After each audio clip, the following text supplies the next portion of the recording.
are present. Good evening. Please note that this regular scheduled meeting is held to conduct district business. It is open to the public and is recorded. There will be a portion of the meeting reserved for community comments. Agenda items will be addressed as listed in the agenda. For in-person community comments, please use the comment cards located in the back of the room to share your comments. When it's your turn to speak, your name will be called. You will have 3 minutes to speak. If you have any concerns about individual district employees or specific complaints that require an administrative response, please contact the Office of the Superintendent directly. Okay, please stand and join us in the Pledge of Allegiance. I pledge allegiance to the flag of the United States of America and to the republic for which it stands, one nation, under God, indivisible, with liberty and justice for all. Welcome, everyone. It feels like it's been a long time since we've been here, so I hope everyone's enjoying a relaxing summer. I know many of you have been quite busy, though, while we're relaxing, so it's good to see all of you again this evening. First item on the agenda this evening is our approval of the agenda. Is there any discussion prior to the vote? Is there a motion to approve the agenda? I'll move to approve the agenda. Second. It's been moved by Jennifer and seconded by David to approve the agenda. All in favor say aye. Aye. Any opposed? The motion is carried. The agenda is approved. Okay, moving on to the consent agenda. Is there any discussion prior to the vote? Is there a motion to approve the consent agenda? I'll move. The consent agenda. All right. And I'll second. Sorry, great. It has been moved by Lori and seconded by Chuck to approve the consent agenda. All in favor say aye. Aye. Any opposed? Motion is carried. The consent agenda is approved. This evening we have our preliminary 2024-2025 budget all funds presentation. So we have a very special guest and some regular faces here to make that for us. I'm going to call Ashley Murphy, Chris Bishop, and Logan Toms.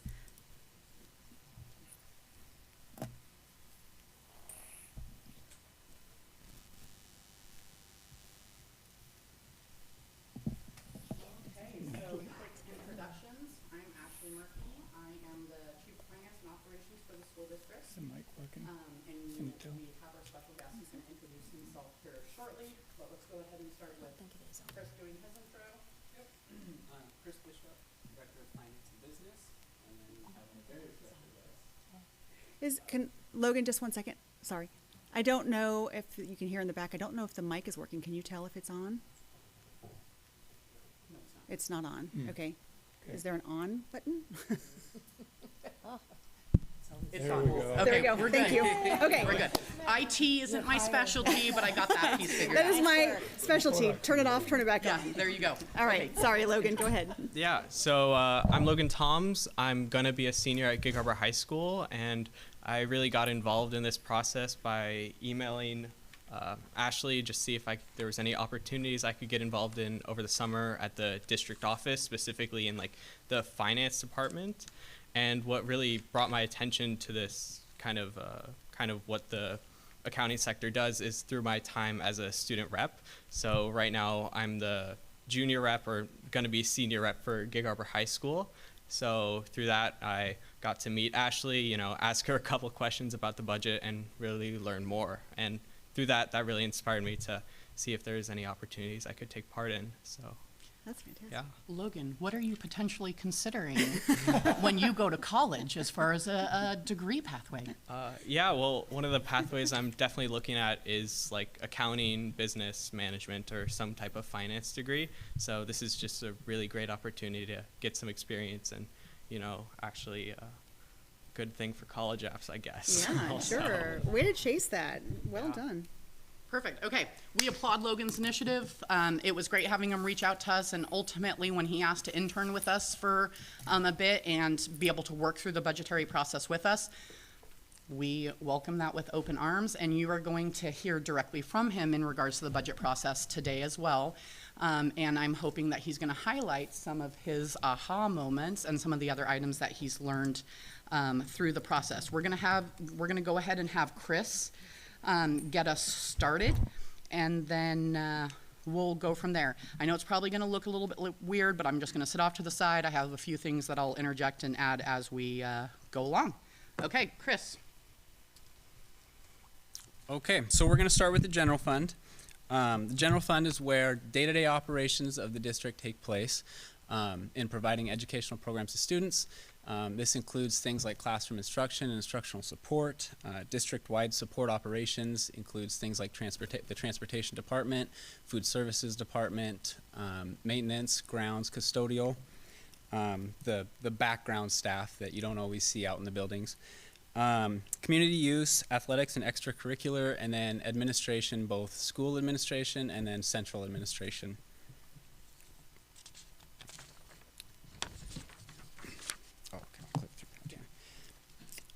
So here is our preliminary enrollment figures, and the first thing I want to call out is TTK. The program model changed a little bit, and I want to see if Logan wants to step in here and try to explain how it works a little bit. Yeah, so transition to kindergarten is kind of one of our pre-K options, and previously in prior years, so you'll see with the 23-24 budget, we don't actually have a specific figure for it. That's because how OSPI wanted us to do it is to combine it with our kindergarten, so that's why you see this significant drop from the actual 23-24 budget to the 23-24 annual average.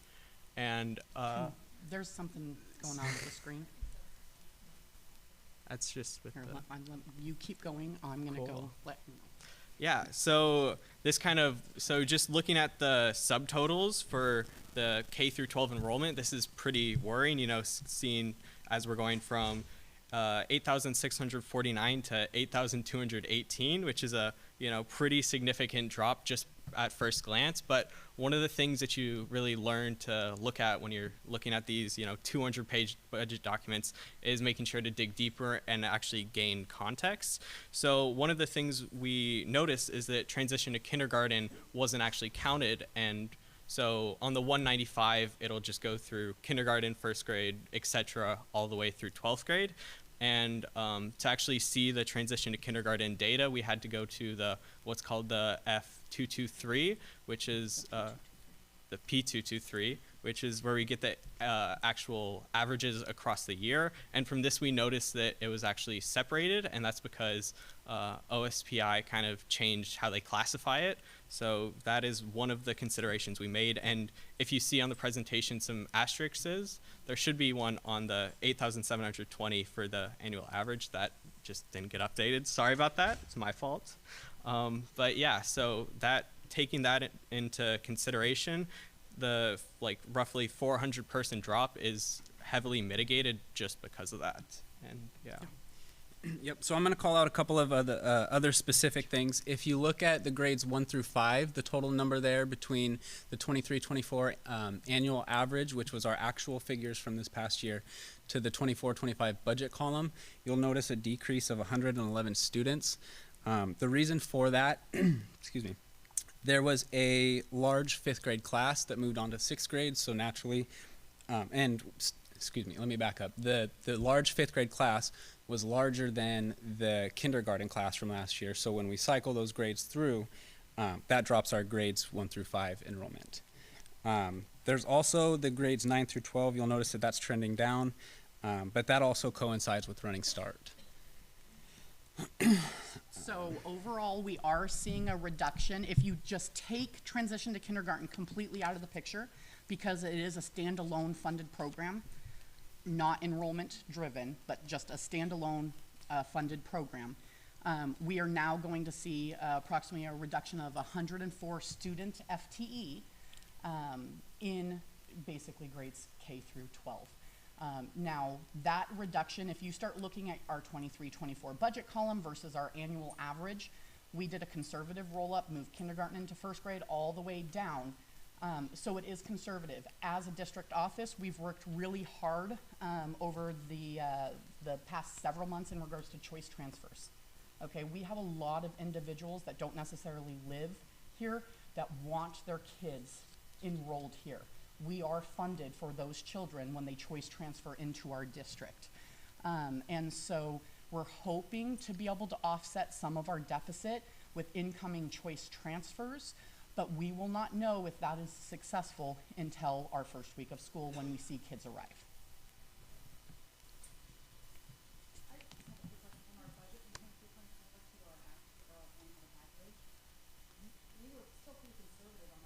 Yes, we were. Yeah, so we had only budgeted to increase about 68 total across grades K through 12 from prior year to this, technically the 23-24 school year, which technically we're still in. But what we saw is that did not materialize, and then in addition to that not materializing, we saw a steep drop, okay? And it wasn't in grade levels that you would normally anticipate to see that level of a drop. Like, we had a lot of 11th and 12th graders transfer out. When you can anticipate a certain percentage transferring into like running start, but we didn't see a high enough fluctuation and increase to running start to make up for that difference. Now we've pulled data to see where, you know, kids went, and we did that homework associated with that. We also did a lot of homework in relation to our choice transfers. How many was denied? You know, could they have been approved? Can we approve them in the upcoming year in order to rebalance those numbers? So there's been a lot of work done on the enrollment side to try to mitigate it. But as Chris is going to continue talking through on the next slide, we are combating state and nationwide population issues. Individuals are waiting until they're older to have children, and they're having less children. So incoming demographics show there's just going to be less kids in the public school district system, not only in the state, but in the nation. Yep. Okay, and this is just a visual. This is a 15-year trend of our enrollment numbers. And the last column there, or the column in the middle there that's labeled 8835, that was the 2019-2020 school year, COVID-19. So then we see the sharp decline in the next year, and we start to climb back the next couple of years. And then starting with current year and then into our projection for 24-25, we're seeing a decline. And as Ashley mentioned, this isn't just a unique issue for Peninsula School District. This is statewide. This is nationwide. But I think this does a really good job of just putting a visual to what we're saying with decreasing enrollment numbers. And then one of the things that we have to be able to anticipate on our side is when we see smaller kindergarten classes coming through, that impacts all the grade levels eventually. And so that's why when we're working with demographers, they're saying that that there's going to be a 10-year trend. And then they'll, you know, redo some of their statistical work based upon birth rates and all of that.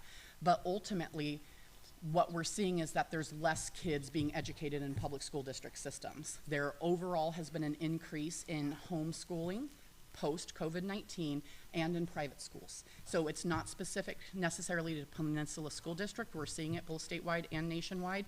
And so it's like that three-tier factor. Yes, you're competing with charters and private schools and homeschool, but also there's less kids. Do you have any data too? I'm looking at the slide 3. The increase in running start, has that been going up or has that been holding steady? So it had held steady for years. And from what I could see is how the district budgeted running start, it was the same number year after year after year. So we thought when the legislation passed for college in the classroom and that was now going to be fully paid by the state, we'd start to see an increase in participation in college in the classroom and a decrease in running start. What we've seen here in this district is an increase in running start participation. So last year, the total increase in running start was much higher than what this district has seen in the past. Now, mind you, it's about 30 FTE. So when we're talking total numbers as far as the student population, it wasn't significant. But when you're seeing that large, basically a 10% increase in running start students from one year to the next, it is a fairly significant increase. We've had conversations at like the counseling level in regards to like, do we need different college in the classroom classes being offered to students? Like, what are students seeking out as far as the classes outside of the school district? Can we bring it back here in order to ensure that we can keep the enrollment here, because as you guys know, like when we have running start students, it's great for the kids and the families. They're getting to really work towards their post-secondary education for a very minimal amount of money because it's being covered. But unfortunately, the school district obviously is not receiving significant funding for running start students. They're receiving less than 10% of the entire allocation, because ultimately we pass that through to the community colleges, and then the community colleges use that to offset their operational costs. So if we can find ways to provide that type of robust offerings within our schools that it can attract students back in, then we should see that trend start to decrease. The goal is ensuring that there's still those dual credit opportunities for the kids so that they can still continue to work towards their associates. Yeah, because I just have to wonder, I mean, because the cost of college and high school is less than small, it's zero. Correct. And I think there's still we have a lot of work and not just Peninsula, that just an understanding those differences in dual credit between the AP, college and the high school, and the Running Start, because they're very different, right, in many ways. And I think I've heard feedback from community members that they are all not equal when rubber meets the road and you go to try to apply to whatever schools and get your credits transferred, and you don't know until it's game time. So I think the more we can maybe try to solicit from our recent graduates, their experience, I think that would be helpful. Well, and you bring up a really good point from even on a personal level. Like, I have a daughter going into her senior year. Her junior year, she took the vast majority of college in the classroom classes. So then she applied for TCC this year and realized that our college in the classroom classes are at a higher level than the TCC equivalent. So in order to be in TCC, she had to agree to take lower level classes than the ones she had already passed at a higher level, and there was nothing that could be done at the TCC level. And so even as a parent, you're like, wait, if you can pass a higher level class, why can't they accept that? But they won't, because they don't consider it an equivalent on their side. And so those are some pieces that we do have to work through in order to provide like robust programming for kids that really meets their individual needs and is able to clarify these inconsistencies upfront, so that when students and parents are signing up, they know what they're getting themselves into. Are we doing any, I mean, I'm glad, that was gonna be my question, I'm glad you answered it. Anecdotally, do we know why kids are doing that? Are we doing any kind of polling for the children to say, of the students to say, why are you choosing Running Start over college and high school? Are we asking them those questions? So I would look over to, do you know? Oh, that Logan. I have a student right here that could very likely speak to it. Yeah. Okay. I'd love to hear from Logan. Yeah, I mean, obviously, I don't take Running Start classes, but, you know, I have a fair amount of friends that do, and I'd say probably one of the biggest reasons is just the flexibility in the schedule, because, you know, for some people, you know, sitting in a classroom for 6 hours isn't the most appealing every day, and it also helps if you want to schedule around your work, or, like, you want to work in the days, where that can kind of be an issue. Also, I mean, it's obviously building towards a post-secondary education is really important, but I'd say the biggest thing we can be doing as a district is just making sure that we're staying competitive at a academic and extracurricular level, and making sure that the people who are going there are really going there for actually working towards that post-secondary education and getting the true, I guess, full opportunity from Running Start, and we're not just losing them because we aren't doing a good enough job kind of type deal. Another question for you, Logan. How much assistance do the students receive from the academic advisors on which to pursue, more AP, more college and high school, or Running Start, or the students just make those choices on their own? I'd say, obviously, if you go to your counselor, like, they'll talk to you about it, but as for reaching out, I guess the process really starts once you decide that you might want to go to Running Start. So personally, I haven't really talked with my counselor a ton about, like, you know, am I taking AP classes? Am I doing college and high school? Am I doing Running Start? In my experience, but I'm sure if you were going on that Running Start pathway, they'd, you know, set you up, help you figure out how to get your transcript, and help you really in that transfer process. So yeah, it's really. So it sounds like an informational night would Yeah. be a Yep. good idea. I was just gonna interject. It sounds like there's interest from the board, and what I would hope is that we have the right people in front of you able to answer those questions. And, you know, we have 2 new chief of schools as well that will be primarily responsible for, really thinking about, could we have an AA system in our high schools? And that whole, and then getting Kelsey involved with our new CTE. So I would ask that we maybe prioritize that, Jenny, and then we could put that in September. I think it would be a great time to get our new staff in front of you and get your answers. So maybe you could generate some questions.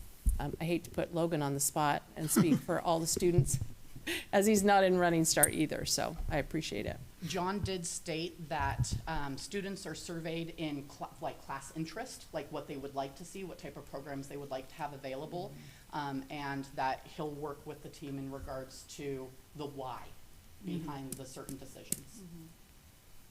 Thanks. Is this, do we know if this is just gonna be down? Okay, perfect, thank you. The one behind you is working. Okay. Okay, I think we're good on this slide, Jenny. Yeah, ours are working too, so for the Okay. audience, I would focus over there. And we'll try not to stand directly in front of it. Okay. Yeah. Okay. Next, we're gonna go over revenues. And so the amounts up there are budgeted for 24-25.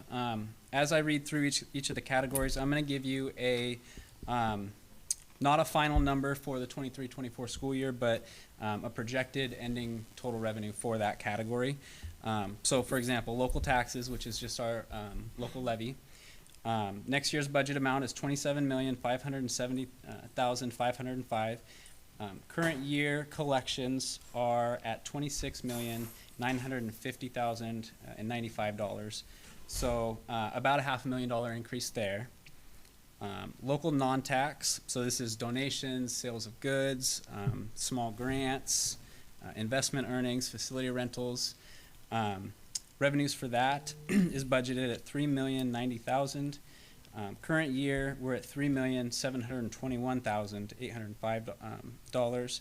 So and part of the reason for the decrease, we're eliminating the class fees, pay to participate fees, and the local meals fees. So For we three have of our, for for 3 of our schools. yep. So there's still costs associated with 14 of the schools, but 3 of our schools that are higher poverty do have that eliminated. That all flows through this local non-tax line. State apportionment, this is the basic ed, CTE, special education. Budget amount is $94,495,000.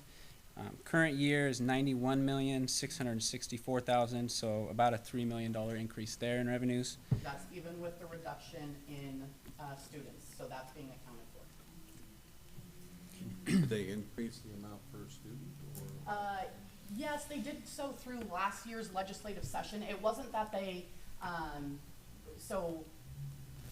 because remember, they get to that per pupil amount by factoring in all the different pieces of the prototypical formula and coming up with how they're staffing your building, then they split that dollar value amongst the students, and that's how they determine what you're actually getting.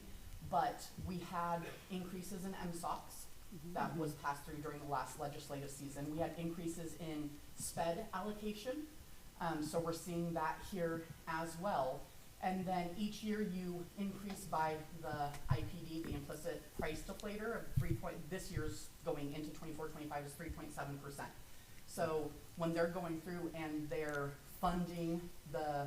partially funding the positions that they're funding, they've inflated that by the 3.7, and then that gets passed through to us. And the MSOC falls underneath basic ed, right? That's exactly right. Okay. The state is, he's talked about increase a portion, a little bit about SPED, transportation, and MSOC. Did they set aside an extra $1 billion for that? What was that?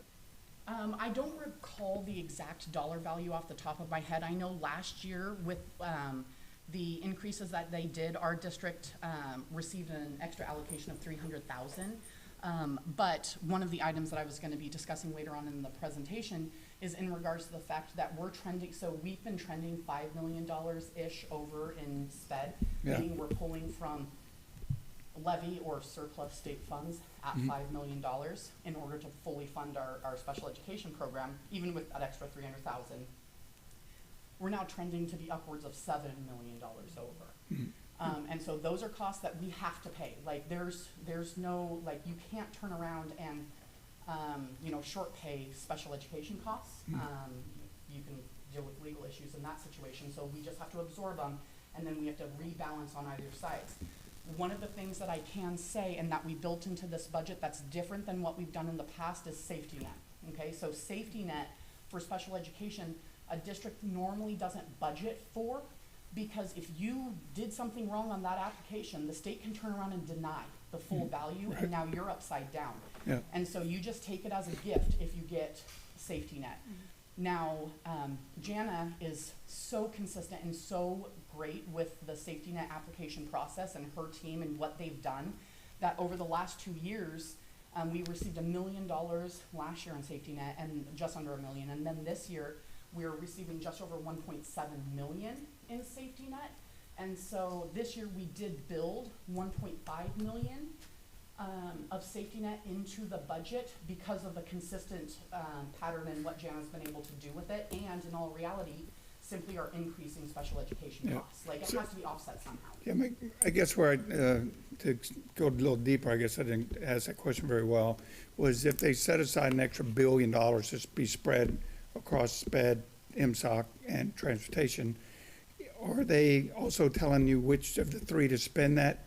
If you divide it by 295 school districts, I wonder how they equitably dispersing that billion, but then are you required to spend it equally among the three, or can you spend it, our school district piece only on SPED, or can you spend it on MSOC, or can you spend it on It's transportation? earmarked. Each is earmarked? Yeah, it's Okay. earmarked. Now, what I will say is that OSPI just came out with let's just call it a survey form that's due November 1st, in which we have to answer a slew of questions in regards to how we have been spending this extra special education revenue that they've been giving us over the last few years, because the state wants to show that we're increasing services to students with these funds. For a district like Peninsula, though, it wasn't extra. It paid for the costs that we already had out the door to provide services to students. And so we'll fill out that survey once we've closed on the 23-24 school year in order to accurately reflect those variances to the state in order for the state to utilize that to lobby during this next biennium. Ashley, can you just make it clear that we have met, so we've used state funding and then we use levy dollars in addition to Yes. meet the needs of our special education families? Absolutely. So there's the special education side is extremely complex when it comes to funding, both at the state and federal level, because you have to have what's called maintenance of effort. And if we turn around and let's say the $7 million overage, let's say I was to pull all $7 million from levy, I could never spend less than $7 million on special education from this levy ever again, because you have to maintain that effort moving forward.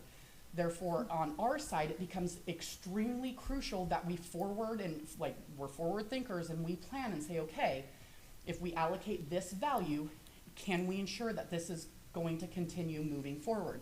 So what we do here is we cost shift. So we push reoccurring costs into levy, and we utilize the state funds to offset SPED, because by doing that, we don't put ourselves in a maintenance of effort situation where we are going to always be required to utilize those levy funds only on that. Because we have other programs that we truly have no other funding source for. And if we are trending, $2 million each year in additional SPED funding, before long, you're starting to cap the percentage of levy that you're actually putting over towards special education. So we do some things behind the scenes to ensure that it's fully funded, but it's not coming from the state. We have to cost shift in order to make sure that we can fully fund our SPED program and provide equitable services to all of our special education students. All right, and can you talk just a little bit, what's the difference between federal sped and state sped, Compliance. just compliance? Okay. Yeah, so our federal sped allocations are, they're audited by the state auditor's office in totality for that program. It's considered a type A program based upon the dollar value that we receive. So type A programs have to be audited once every 3 years. And they're higher risk for compliance issues. So if we have individuals that are funded with federal dollars, we have to do time and effort. Like, there's a ton of compliance and training and other things that we have to do. If they're funded with federal special education dollars versus state special education dollars. So part of the budget process is meeting with the directors over those departments and really coming up with that plan for the next year of who are you gonna have in that program? What are your plans to meet these compliance areas? Who's gonna do what at what time in order for us to receive that revenue? Another big change is state special education comes to us through apportionment. Federal special education has to be claimed by Chris, which means obviously the costs need to have been incurred, Right. and then we request reimbursement from the feds. Okay. Okay.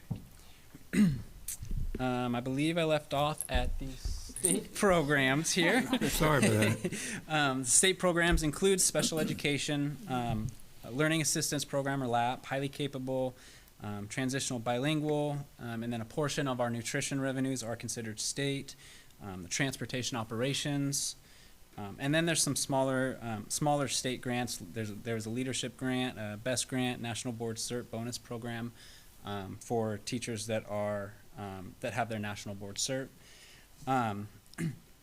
Budget amount is $29,447,000. 2023-24 amount, the current projected ending revenues is $26,517,000. So we have an increase of about $3 million there. The federal grants, which is mostly special education, makes up about just over $2 million of that, and then the school lunch program federal is about $2.5 million, and then Title I, Title II, the titles are smaller, and our allocations actually went down this year compared to last year, so that's why we're seeing that amount shrink. And then all other, there's other school districts and government agencies. It's budgeted at $20,000. These are transportation costs that we collect from other districts. Current year, we've collected $46,867.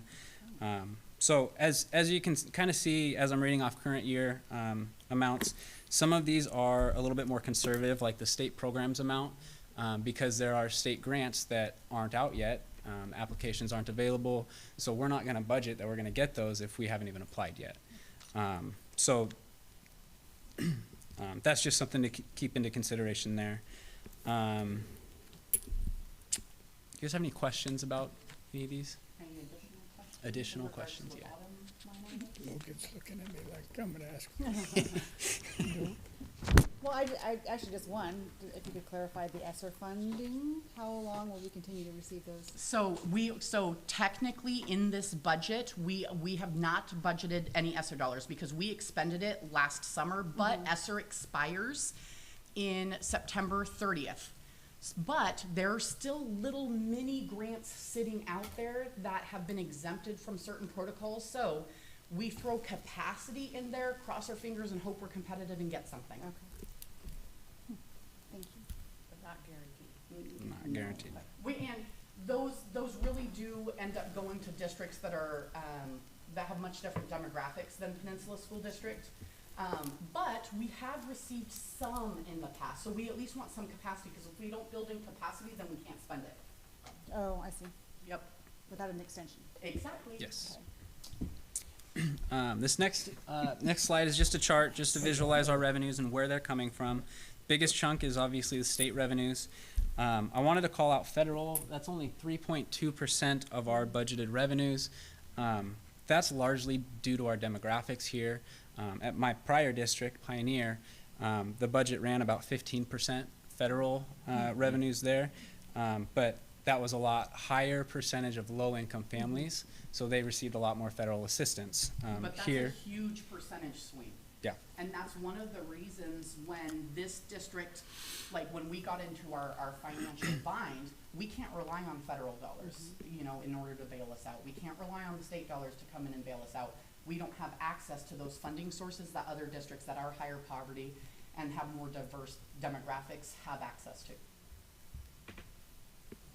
Well, I'm just gonna put in a plug. As we go into our new school year, it's just important that families know that they can fill out the form and then they can, you know, I encourage all families really to fill out the form for free and reduced lunch because the level is pretty high. Correct. Especially if there's multiple children in the family. And so And it's that increased is something. significantly since COVID. It has. With the inflationary factors. So filling out that, so a lot of district funding is tied to that one application for free and reduced meals.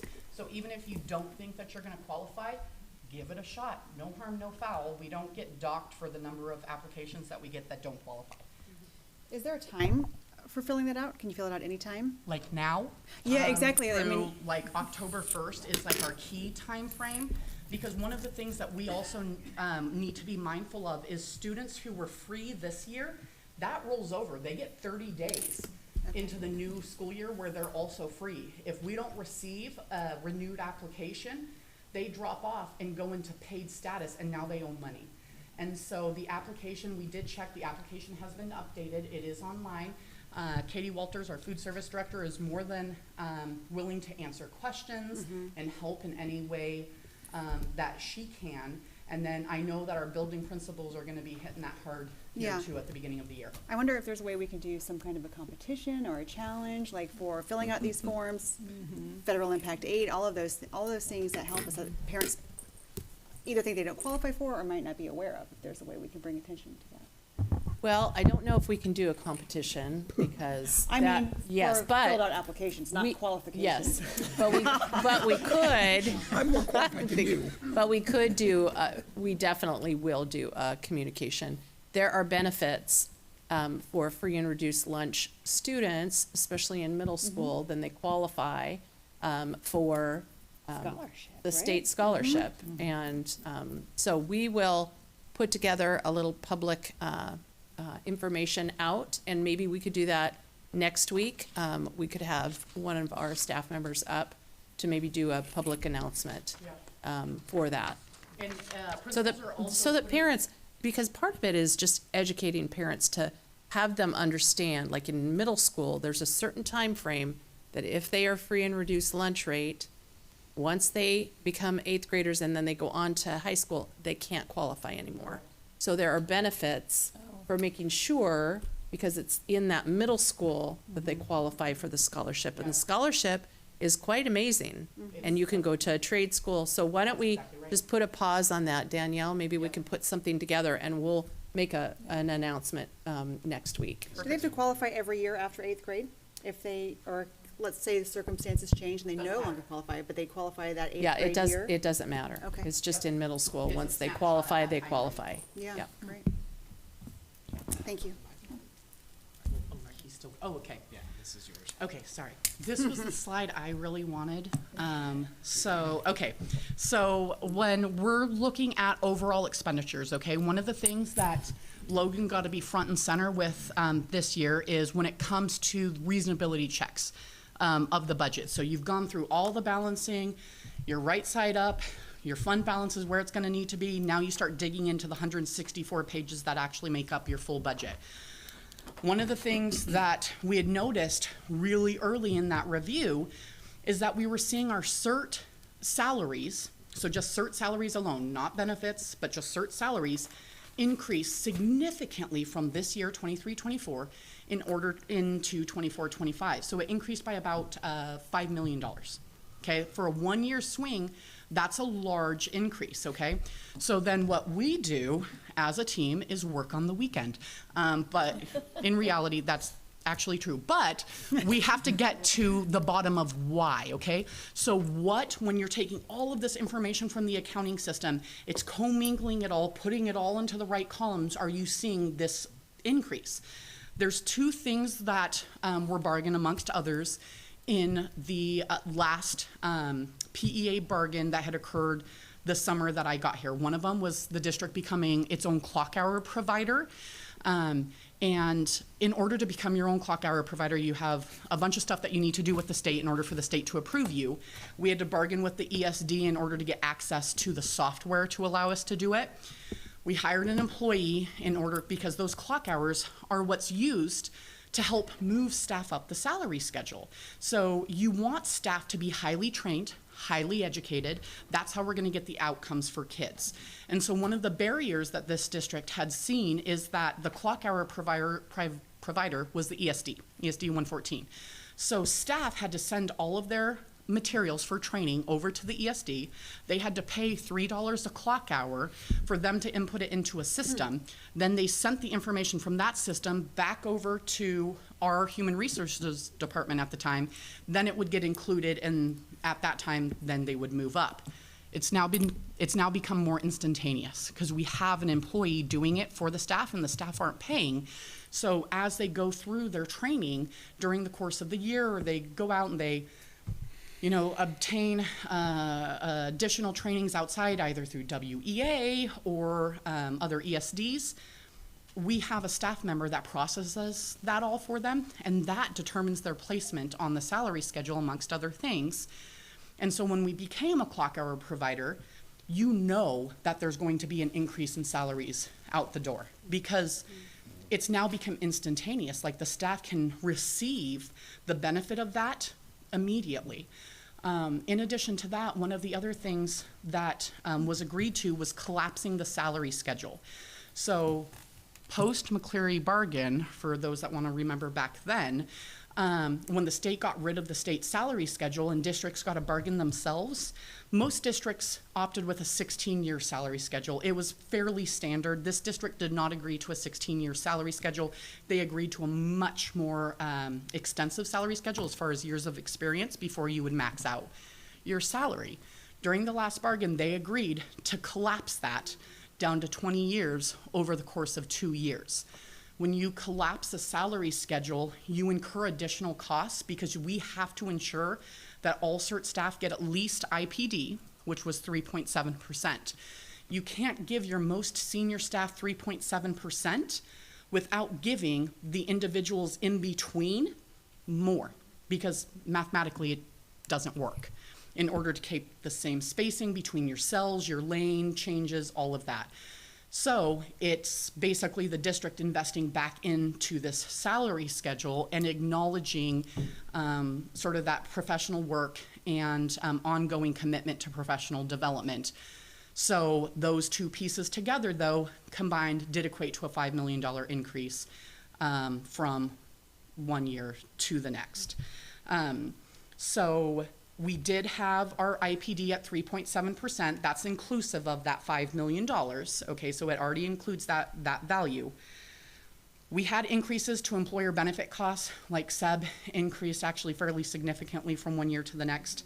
And we also started FTE recalls for classified staff that had been laid off.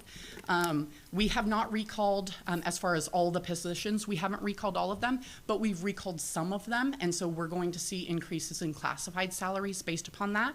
But we're doing it equitably, certain dollar values per group that are equal, and so that we're sharing that capacity amongst all of our classified groups. So we are, oh, go ahead. Ashley, I think it's important in this area because of our past lobbying. In the past, when there was a state salary schedule, so I want you to talk a little bit about this. Okay.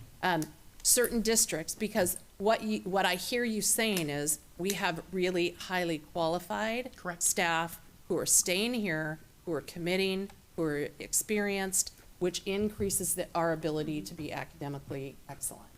And so those are really good things. Correct. In the past, the state recognized school districts with experience factors and staff mix, and recognized that. Can you talk just a little bit about how, after they collapsed all that, how they've taken that away and what impact that is for our school district? Perfect. So this district, as of 3 years ago, we were receiving a 4% experience factor. So we got the regionalization at 12%, and then we received another 4% funding allocation, which for this district, at the time in those years, dollars equated to $4 million, okay? So they were giving us $4 million to help offset the cost of our more senior staff. Your staff that are highly educated and have been with your district for a number of years, they bring a lot of value and benefit. The state recognized that. And pre-McCleary, it was called the mix factor ratio, and they actually funded districts at a higher value when they had more senior staff. So post-McCleary, they realized, hey, we have an issue, an equity issue, because we do have districts that have really worked hard on ensuring that they have well-paid, well-senior staff, low turnover. They are hired by the district, they stay. So they passed this 4% experience factor. Then what they did is they legislatively, even though the language in the law was not clear, they did a rebase during the COVID time period and looked at your seniority during that time period. And we were a fraction of a percent under the threshold required in order to keep our experience factor. So the first year out the door, they decided to drop it in half. Okay, so instead of getting 4%, we're gonna give you 2%. And then we're going to take away the 2% in the following year. Last year, there was a bunch of districts who were going to be impacted by this that lobbied to be able to keep that. So the state did not take that up as far as legislatively in order to fix the issue. But what they stated is, hey, we'll drop you from 2% to 1%, and then we'll take it away in the following year. So this year is our last year even receiving 1% of an experience factor, which is approximately $1 million. Next year we reduce and we're down to 0. But we have 300 of our current staff members, certificated teachers, that are in the highest level that they can possibly be. These are individuals with master's degree. They have 90 plus credits in addition to that. That's over half, well over half of our teaching force that is extremely highly educated, and yet we have lost the experience factor for having highly educated staff. And so we'll see when they do the next rebase and what happens at that time. Okay, so MSOCs, so material, supplies, and operating costs. That's going to increase every single year. Like even in our personal lives, you know, your utilities increase, the cost of your, you know, personal insurance increases. We see the same thing in school districts. They did look at this and adjust some of it, but not nearly to where we would need to be in order to actually fund it. We pay just under $4 million for liability insurance each year. So $4 million. We're getting a 25% of that from the state. So they're not funding insurance. That's not fully funded because us covering $3 million of it is not fully funded. So we have to eat those costs. In addition to that, one of the things that we did through the Safety, Security, and Technology Levy that was passed is we had come up with that Safety, Security, Technology Levy spending plan. So we went through our general fund and items that are part of the Safety, Security, and Technology Levy spending plan, we were able to cost shift into our capital projects. This is not staff costs, this is not payroll, this is not benefits. These are projects that are safety, technology, and safety, security, and technology related.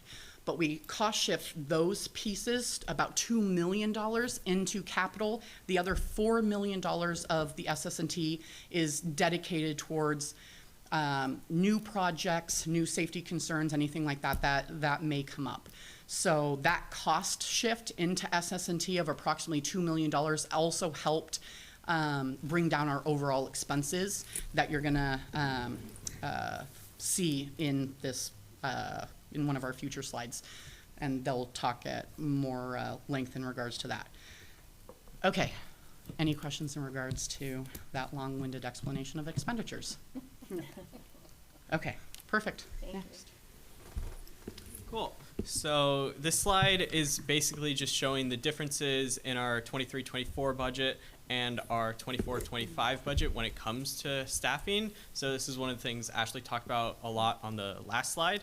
And it was particularly worrisome that we saw this $5 million increase in certificated salaries, because at the same time, at least on the budget, it appeared like we were losing people. And while we do expect some increase, we had estimates that that the salaries would only increase by a total of 3 million and not 5 million, but due to those factors and some expenditures being moved away from the general fund to the capital projects fund, it made it look especially bad. But upon further inspection, we realized why it happened. It wasn't some bug, but it was just because of the CBAs that we had bargained a couple of years back. And it hit us especially hard because the collapse happened over time. So even though the CBA was agreed upon roughly 3 years ago, the collapse only happened over these past 2 years. So last year it went from 30 years to 25, and this upcoming budget it went from 25 to 20, which is where we saw this very significant increase. But it is also important to keep in mind that FTE isn't all the same, and one of the reasons we see a negative certificated FTE is because for our substitutes, previously we allocated 18 FTE for our building substitute teachers. However, due to various reasons, we separated this into miscellaneous certificated sub costs. So instead of that 18, it went to 0, and that's a major part of the staffing, a major part of the decrease that we see. And also, I forgot about this part, but at the same time, we did hire some more people, which was roughly 6 ESAs, which are generally staff members that could find more money in the private sector. So we usually allocate a bit of money to make sure we can hold on to those highly qualified and generally higher paid staff members. So on net, we actually saw approximately a 11 certificated FTE increase. It's just due to those building subs, it actually looks like a decrease on paper. So those are some things to consider. And also on the classified FTE, we saw an increase in 20, as Ashley previously mentioned. This is because we recalled a fair amount of the jobs that were previously lost when we had to do budget cuts. And then piggybacking off of what Logan said in regards to the ESAs. So historically, and it's not just our district, but other districts, those ESA positions, psychologists, OTPT, SLPs, those are certificate holding positions that in private field, they tend to pay more than what school districts pay. So what school districts end up having to do is we end up having to contract with a staffing agency in order to fill those positions. So in a situation like this, when we're running budget, we're allocating dollars for our professional service contracts, but we were able to hire 6 new ESAs this year, which is huge. Those are 6 individuals that are our employees. We're not paying operational costs or overhead for a staffing company to supply them to us. Then we have those continuity of services for our students as well. Great. Can I ask a question you don't have to go back to the slide, but what percentage of our paraeducator or our classified staff are getting SEB benefits? I know after a certain amount of hours, they qualify for SEB. Do you know off the top of your head what percentage of our classified are getting SEB? And how's that impacting us financially? Because we don't get full. Classified or subs? What classified SEB, once they hit that certain hour mark, we have to pay them full benefits. Yeah. And the state doesn't make up that. So can you explain that briefly? Yeah, so the state funds classified positions obviously through the prototypical funding formula, but they fund classified positions at a much lower total FTE level than they do certificated positions. So because of that, we end up seeing almost a 60% of our staff, not that they don't have SEB benefits, but that we're on the hook for their SEB benefits at almost $1,100 a month. And even if you have, so basically that hour threshold is about 3.5 hours for a 180-day employee. So if we have a para, that's a 4-hour para, we will likely be paying more in benefits than what they're actually bringing home in a paycheck. And that's one of those inequities with the state as far as how they pushed out SEB. They forced districts into SEB, but when they forced districts into SEB, we have to pay, even if an employee does not take the benefits. Let's say they're military connected, they have VA. We're still paying, even though that individual isn't receiving those benefits. because the state takes that dollar, pools it at the state level, and helps offset their costs elsewhere. Yeah, I remember that being a touchy issue a couple of years ago, wasn't it? Okay, Okay, yep, we can go to the next slide. that's insane. Thank you. I've been taking advantage of them. We still have to pay. Okay, this next one is just a chart to put some dollar values next to different categories of expenditures. So for certificated salaries, which we just talked about quite extensively, we have $73,766,153. For classified staff, that's paraeducators, health techs, nurses, custodians, bus drivers. Nurses are actually in certificated salaries here, so our health techs are in our class. Health techs. That amount is $27,732,000. Employee fringe and health benefits is $35,861,000.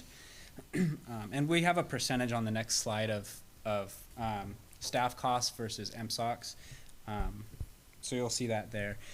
Supplies, $8,432,103. This is where the biggest impact of the SS&T levy is going to be seen. Last year, the amount was budgeted higher. As Ashley mentioned, we cost shifted from the general fund to the capital projects fund about $2 million. So that amount appears to have decreased. That doesn't mean we're providing less services, less supplies for our students. Purchase services, which is utilities, food services, contract employees, is $18,842,000, and then travel is $104,649. Capital outlay, that stuff will show up in the capital projects fund, so that's why there's a $0 there. Total expenditures is $164,738,740. Are there any questions? Yeah, I've got a question. So I see that we have psychologists and we have counselors, and so prototypical school funding gives us what, like a quarter FTE per thousand? It's next to It's that. insane, but that's for counselors. What about for psychologists? What It's even smaller. it's even smaller. Yeah. So we're above the state average as far as how many counselors, psychologists we have on. Absolutely. But can you tell how many psychologists, certified psychologists that are trained in student mental health versus an academic advisor counselor? How many do we have? One per school, one in the high? We have 13 to 14 school psychologists currently. How many? 13 or 14. We Okay. can decide on the specific number of whether it was 13 or whether it was 14, because the social work designation also can tie into that. And so I'd have to go back and look at their cert to determine if they're a true psychologist or if they're a social worker. So we have 13 or 14. The state is paying for less than one. Wow, okay, And so that's levy is what's paying for it. yeah. And then as far as their salaries, are they, to keep them on staff, we just need to pay a fair wage for those trained psychologists, correct? So they don't go out into the local economy? So technically, they're part of the union, and so they get paid the same way that teachers would. But what is different is that there's different contractual language in regards to work outside of the day, like extra days and all of that kind of stuff, that they receive sort of almost like you call it like a supplemental contract, right? For a certain amount of days. So like a Work. 1099 employee almost. Something like that, Yeah. but they're not considered different as far as here's your pay schedule for a certificated teacher, here's your pay schedule for a psychologist. So they're they're in the same box as everyone else. And so, I'm gonna be off track here because I'm gonna go down a rabbit hole, how do we determine, I don't even know how I want to phrase this. How are they, are teachers referring students to psychologists, how are they knowing how to help students with mental health issues? I guess, I don't know even how I wanted to phrase that question, but how are they knowing which students to help? What's a pipeline to the psychologists to help the kids? There's multiple avenues to that pipeline, but I would feel more comfortable having John Yellowies speak to that pipeline specifically. But about how students get referred to the school psychologist for support when necessary. And the only reason I'm asking is that, there's such an emphasis on student mental health right now across the state. And I know a lot of school districts don't have any psychologists on staff. And I'm just wondering, having psychologists is an obvious benefit for the school district, but I just want to know, how are we getting the kids that need psychological help versus going off campus to get it? How does that work? There's a variety of ways that a student might be referred. So it could be a teacher makes a referral, a parent might make a referral. All of our buildings have what they call student care teams or student study teams. So teams meet weekly and talk about student needs and look at survey data and behavior scale rating data and teacher input. So there's a variety of ways that a student might be referred. Now, our psychologists spend a large amount of their time working on evaluations and paperwork and compliance related stuff and don't do as much of the mental health piece as they would like to, but there are referral mechanisms and they could come from a number of different places when a student is of concern. Follow-up question, so a child that gets referred to our school psychologist, that psychologist doesn't become their psychologist. They would then work with the parents to get those children off campus into a psychologist. We don't become their family psychologist, is what I'm saying, right? Correct, yeah. I mean, some of our counselors and psychologists do work with students in a small group or individually. It's not therapy typically that is being provided in our schools.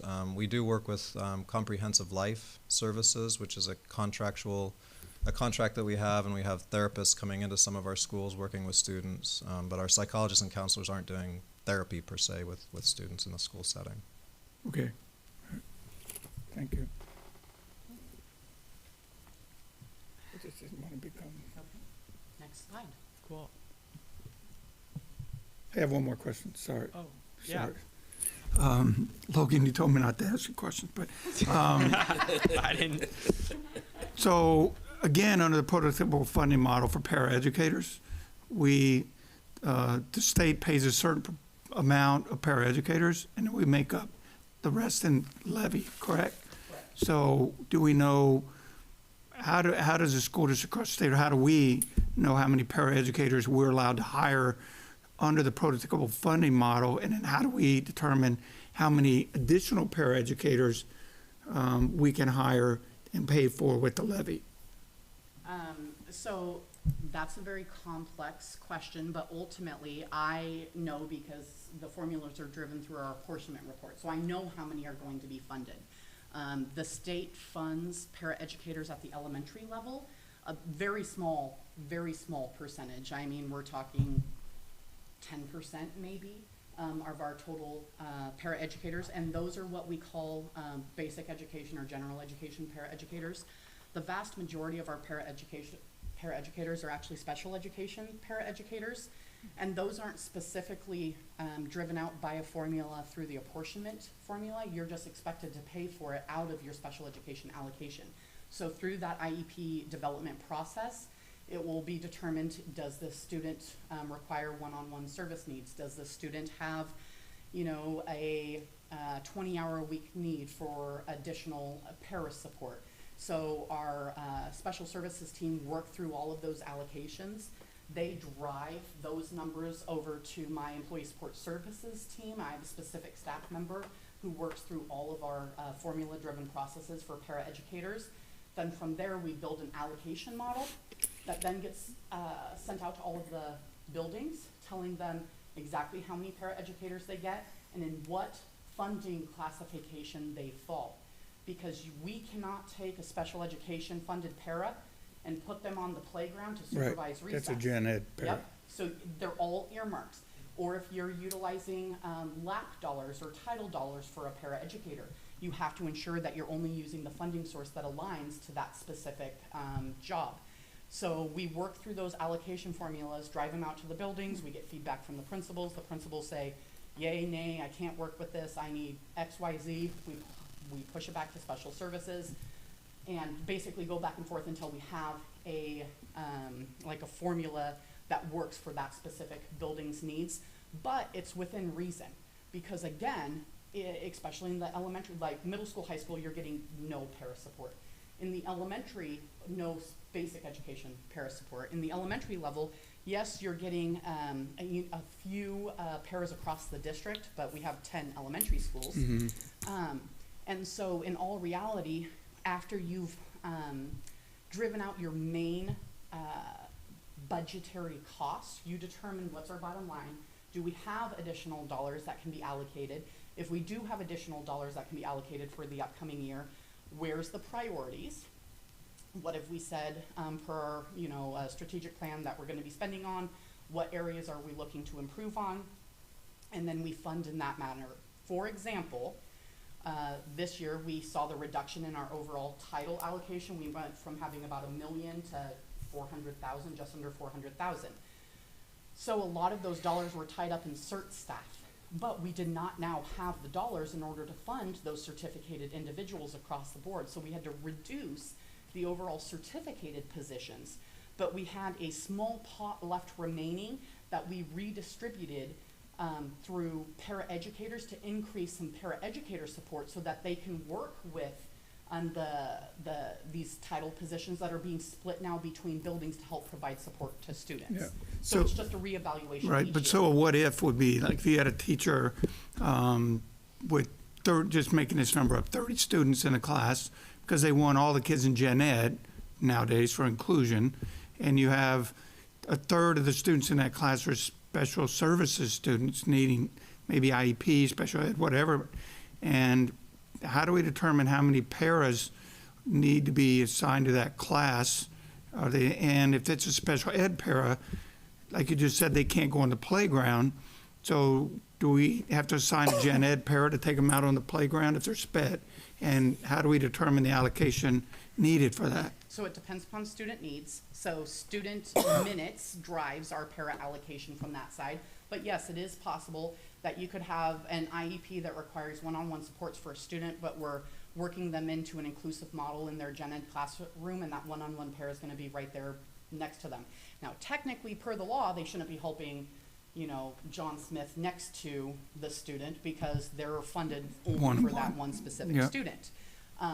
But there is no funding model that would provide a general education para simply because the classroom has 30 students. The state does not fund that. So what we have to do as a group, like we do provide a handful, it's not robust, okay, but we do provide a handful of daily hours to all of the buildings for them to hire basic education paras. That's for lunchroom supervision, open the milks, help students that maybe are being a little rowdy during lunchtime, and then also take them out to the playground and ensure that they're safe when they're on the playground. You need that level of supervision, but the state is not funding that. Right. And so we have to do it with the resources that we have. Now, when districts are getting themselves into financial situations, that's one of the areas that get cut first. But those are one of the areas where we see the highest risk when it comes from a liability standpoint, because you have a larger quantity of students in a smaller area, and if you don't have appropriate supervision, things can happen. So we work towards keeping some basic education paras out there while still balancing the special education needs. If we have a special education student that's going to recess with the class, their one-on-one para can go with them to assist. But we can't ask that one-on-one para to turn around and monitor a group of students at recess. That would violate the compliance protocols. Right. But do we have enough paras to go out and cover the playground? Because most of the discipline issues happen on the playground. So do we have, what happens if there's not a para to go out with the special ed kids and oversee at the playground as a teacher? Who does that? The building principal. The principal, is okay. responsible for working Okay. through how they're going to manage that with Okay, their building. and just my last question, sorry, is if the state was to raise the salary level for paraeducators for the apportioned number, then we would be on the hook for raising the salary level for the rest that we covered through levy. Yeah, Okay. the answer is not raising the salary level, it's raising the prototypical formula and what is funded at the district level so that we can hire more gen ed paras. Simply paying 4 paras across 10 elementary schools more isn't the solution, because that won't put us with a para in each building. Paying those paras more and providing more of them is what we need. Yeah, okay, thank you. Cool. So now that that's let's go. Okay, so right here we got a breakdown and a pie chart of the general fund expenditures of $164,738,740, and purchase services make up 11.4% of that. Travel makes up 0.1% of that. Supplies 5.1%, employee benefits 21.8%, classified salaries 16.88%, and certificated salaries at 44.8%. Now, one thing that we really want you to look at on this graph is that salaries and benefits percent, which in total makes up 83.38%. Now, as a kind of goal that Ashley and the board have kind of worked through, we want to keep that number closer to 80%. So 80% being spent on salaries and benefits, while 20% can be spent for everything else. And this is just a good balance that we want to keep our eyes on, because it means that we can have a high-paid, highly educated, and high-quality staff force, while being able to have enough funds left over to actually work on student programs and making sure that everything else is as competitive as possible. And this did go up. So last year it was 80.8% roughly. So it has gone up a pretty significant degree, and this is one of our major focuses going into next year. And one thing that I really want to point out is the fact that although we are seeing this significant increase in expenditures and the percentage of salaries and benefits, we are still doing okay. We are following board guidelines in terms of fund balance and fund balance in relation to expenditures specifically, and that is because of the work that Ashley, Chris, and previous employees have done to be as conservative as possible in making sure that we have these cushions. And also, you can just look across the state. There are school districts that are doing much, much worse, who are failing levies, who can't keep schools open or have to resort to going to like OSPI and getting support from that. So overall, although we are seeing this increase, that is something we're looking out for and we're prepared for, and we're in a good spot compared to other people in the state right now. So yeah. I would like to say that I did not coax Logan to say all of that, so I'm just going to put that out there. But he was working through this process with us and got to see what we were going through when I saw that number trending up. We have things that we're looking at in the upcoming year to ensure that we can continue to keep that 80-20 split, because that gives us a healthy balance to reinvest back into our programs for our kids, because those programs is what brings the enrollment, drives the enrollment back to our school district. So just a question, if we had staff experience factor or staff mix, if we had that 4% back, because right now we're down at 1, what would that difference mean in the 83%? We'd be at 81. Okay, thank you. There's Exactly. Might be something to lobby, yeah, very heavily. I do also want to note that the SS&T levy, the cost shifting from the general fund to the capital projects fund, it did impact this percentage because that's $2 million less of supplies that we're taking. It impacts that ratio. We would be 82.3 about if those expenditures were recognized in the general fund rather than the capital projects fund. And then I do want to say about this cost shifting, because you're hearing that term a lot. The cost shifting is not about paying less for things that we're doing right now. This cost shifting allows us to do things from our general fund, like purchase all the school supplies for the kids again in this school year. So it's about freeing up revenue within the general fund for us to be able to reinvest back into kids, while taking those committed projects and putting it back through the capital projects fund to allow us to do that on the general fund side. I remember we had this conversation a couple of years ago that we were trending in the wrong direction, and that 83, now we're going above 83. Certainly don't want to keep going up on that, because what's left is what we use to keep the lights on. That's exactly right. Okay, so, and then the levy money is enrichment. That's exactly Supposed to be enrichment, but so that's why if you fail your levy, the only way you're going to keep the lights on is not let that go too high, because what's left over is what you're going to run the district on. Correct. And in my first year here, we were at 87%. Okay, so when I walked in, we were at 87%, 13. That's why we were seeing those issues.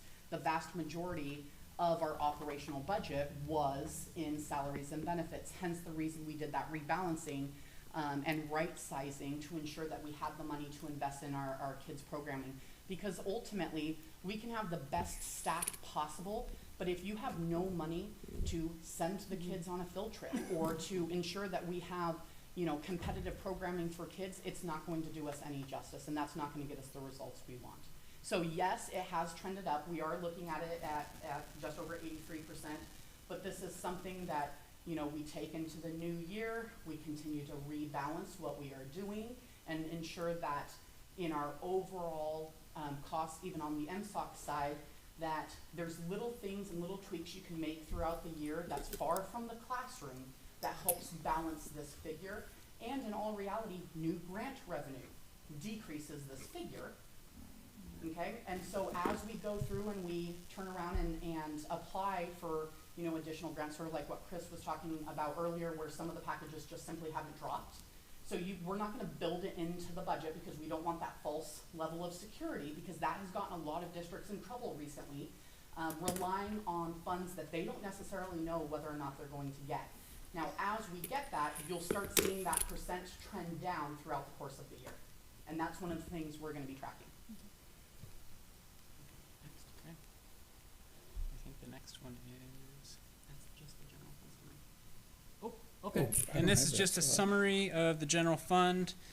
We've talked through these figures, the revenues, expenditures, but the estimated beginning fund balance, so 23-24 ending fund balance, we're projecting at 13.5 million. Revenues at 159,727, 347. Expenditures at 164,738,740.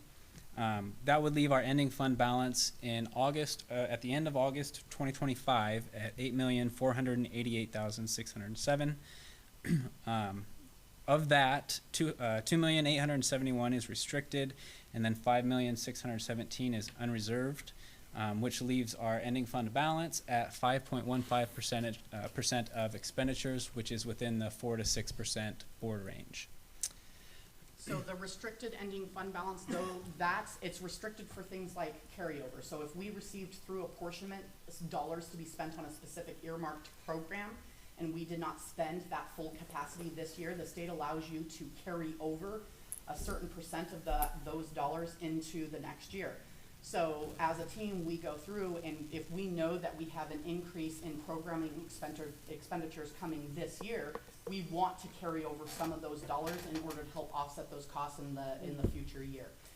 In addition to that, almost half of this balance, about a third of the balance is actually made up of restricted food service revenue.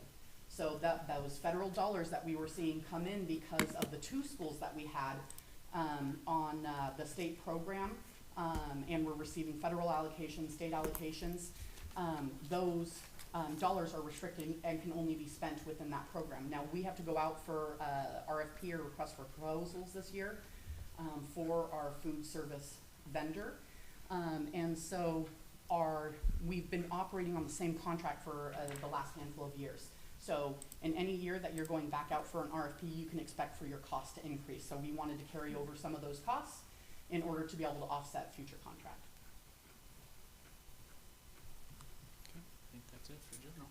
Cool. So that was the general fund. That's where you do basically all your necessities, all your salaries, you know, everything that isn't specialized to one of the other funds we have. And the first one I'll be covering is the Capital Projects Fund, which you can kind of just think about as long-term investments, so like facilities, land, or also equipment and kind of assets that we hold on to from year to year. So some specific capital projects that we're working on right now are things like improving Evergreen and Artendale, modernization in the middle schools like KP and Kopachuk, and also converting some rooms in Swiftwater, also Kopachuk portable removers, water systems across the entire district, and more spending aligned with the SST levy plan, which we passed this past year.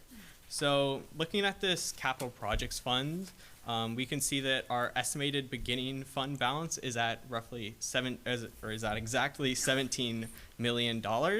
And looking at the revenues, we have $7.96 million. And truthfully, this individual number doesn't really do it justice due to the year-to-year changes justice. Last year, a lot of that $14 million in revenue, specifically $10.5 million, came from state matching dollars because we were still doing a lot of construction. Since then, that has dropped to only $1 million.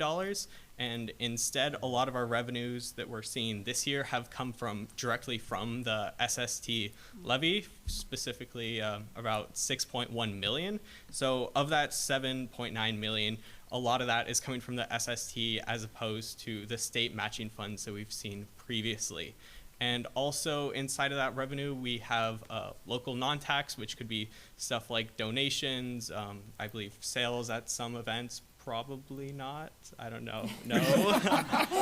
So it's interest? Yeah, it's interest on certain investment on impact fee. Yeah, I'll cover that later.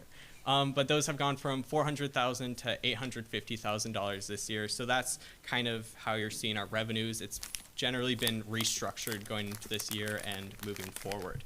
Now for expenditures, you may notice they're a bit higher than our revenues at $18.98 million, but this isn't really concerning because for the capital projects fund, you don't have to worry specifically about keeping the lights on or paying salaries. So really you want our ending fund balance ideally to be zero or as low as reasonably possible, because that means we're investing as much money we can that year into improving facilities and making sure students have the best equipment and facilities possible. Also, just quickly in that expenditures category, this past board meeting, we approved the kind of purchase arrangement for the $6.5 million in land, and while there are still some contingencies going on in that, we are prepared to spend $6.5 million in that budget already for that land that is right next to the Educational Service Center. And so with that all considered, our estimated ending fund balance is $5.984 million. And of this, we kind of, in the bottom of the chart, we kind of break that down into how each one's organized. So the committed levy proceeds are coming directly from the SS&T levy and will be spent on kind of through our spending plan, which we have developed, and it's on the website now. And also some of the $3 million of those dollars are state matching funds, which basically we can use for any legal capital projects reason, since we didn't use those for the construction of our buildings.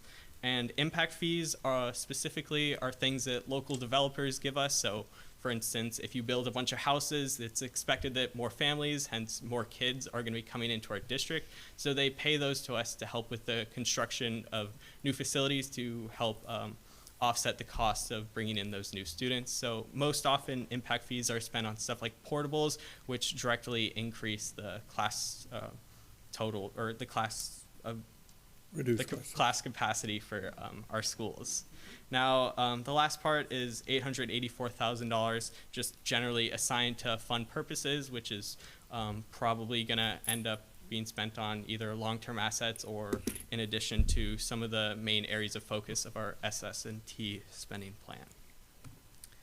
Cool. So next is the debt service fund. So basically at this point, the debt service fund manages the bond that we acquired to build those previous schools, so like Evergreen, Swiftwater, and the renovations to the Pioneer School. Those were all spent through the bond we acquired. And Artendale, we had some improvements there. Didn't go there, so don't care. You can say that. Cool. Yeah. So you can go to the next slide if you want. So basically, all the revenues in this fund come directly from the levy payments that we make on the bond that come from property tax in our local community, but also I think around $120,000 comes from some of our investments, and that comes from an entire pool of like Washington schools and like a government fund that you can kind of think of as like a high interest savings account. So we have gotten some money from there to help pay it. And now you may be a bit confused, just as I was, of, you know, if we're levying this money and we're spending this money, why do we have so much left over? And that's when, you know, I got to asking Ashley, and really what it comes down to is that the terms of paying back our bond are on a different schedule. So the bond works on a calendar year schedule, while we're on a fiscal year schedule. So to make up for that difference, we have extra sitting in the bank so we can pay that without having to levy as much in the coming months. So we basically will be using that $8 million to offset it once those bond payments come around. Cool. So for the ASB, this is, you know, all of our student body from all the different schools. This is how, you know, my classmates are spending our money, which is great. So He's provided a lot of really good ideas about how he could spend this. I bet. It has to do with some type of PS5s in the library. there you go. No, we'll get to that later. We were talking to the wrong board. So the ASB fund, at the office, the kind of business sector, we don't really mess with this a ton. We more just keep track of it. This is because all the individual clubs at all the individual schools partner with the ASB to collect their data, send that to the bookkeepers, who then send it to us, and we compile it into this general fund just to make sure everything's being paid for, everything's being kept track of. And yeah, so right now our beginning fund balance is going to be at $1.5 million roughly, with our revenues being at roughly $2.3 million.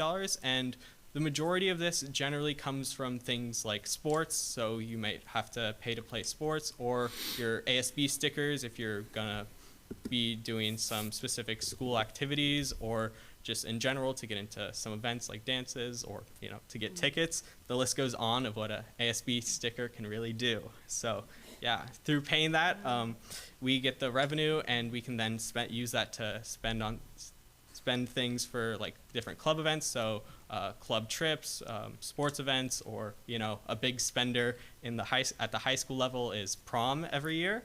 So with that, our expenditures are roughly $2 million, leaving us with an estimated ending fund balance of $1.8 million, which is where the PS5s come in, because with that much money left over, we could really be spending it much better. And I will Yes. piggyback off of that and say that this district did do away with pay-to-play fees during COVID. We have not brought them back. I have a statement that the Finance Audit Committee is going to be providing for next week's budget meeting in regards to sort of the pay-to-play versus fee conversation, because we took that on as a project here over this last year. So more information to come on that. But again, he's really advocating for this gaming console library situation. Yeah. A question. I don't know if I've ever asked this question before, but does the student fund balance count towards the overall general fund safety net, the 6% we try and keep, or is it? No, I didn't think so. All Yeah. these funds are separate. So, Yeah, like, just if checking. you look at our, Can you guys raise some money for our ending fund balance, please? We can drop Yeah. that 83% number? Okay. I was just double Yeah. checking. I didn't think it was. Car washes? cool. Game Oh consoles. yeah, we still have the transportation fund. Never forget that one. Okay, so the transportation vehicle fund is used to purchase new and used buses to make sure kids can get to school on time, and that, you know, we have certain buses for going to different events for certain clubs. So the beginning fund balance right now is at $2.36 million. And this will be combined with the revenues of $1.35 million, and specifically $1 million and about $70,000 comes from the vehicle depreciation from the state. So basically they look at the size of our fleet and how over time it depreciates or breaks down, and in kind of what you could consider like a rebate for that, they give us about $1 million per year. So that's where a lot of that comes from.